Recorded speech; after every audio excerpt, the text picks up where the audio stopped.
Hi and welcome.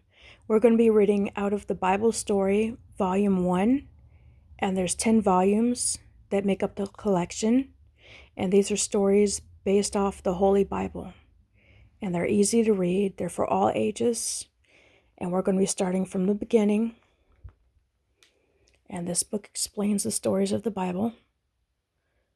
This is the inside cover. There's Noah, there's the ark, and he's telling people all about the flood that's going to be happening. And they're mocking him, making fun of him. They don't believe him.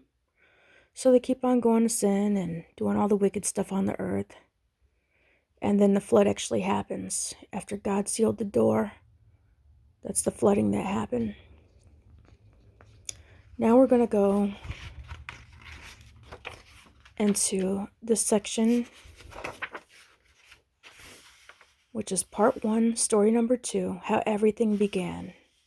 We're going to skip past the introductory part and get straight to the point. Swiftly, we speed back across the years. It's like being in a rocket plane. We streak over hundreds and thousands of years in a moment, past the time when Jesus lived on earth, past the time of David, past the time of Abraham, past the time of Noah, past the time of Adam. Oh dear, how dark it is. We can't see anything. All about us it is pitch black, not a glimmer of light anywhere, not the teeniest candle, not the faintest star, only darkness and night.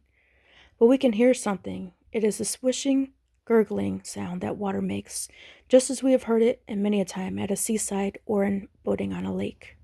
Water and darkness. And as the Bible says, darkness was upon the face of the deep. Of a sudden we realize we are not alone. Somebody is here. We know it. We feel it. Amid the darkness, the emptiness, the loneliness, God is here. The Spirit of God is moving upon the face of the waters. God is looking upon the world.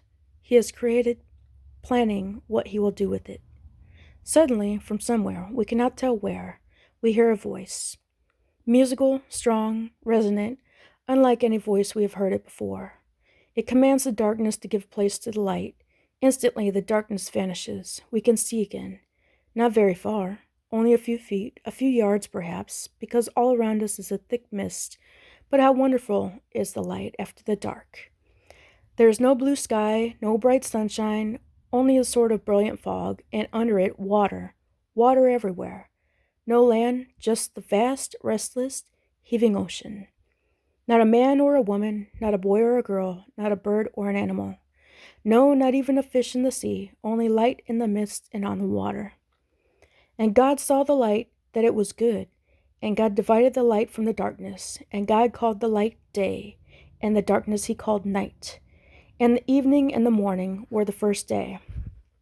The first day, the very beginning of everything in this old world, the beginning of time, the beginning of history, the beginning of all the happiness and sorrow of mankind. For it was on this day that the great and loving Creator, which means God, with a wonderful purpose in mind, drew near this blacked-out planet.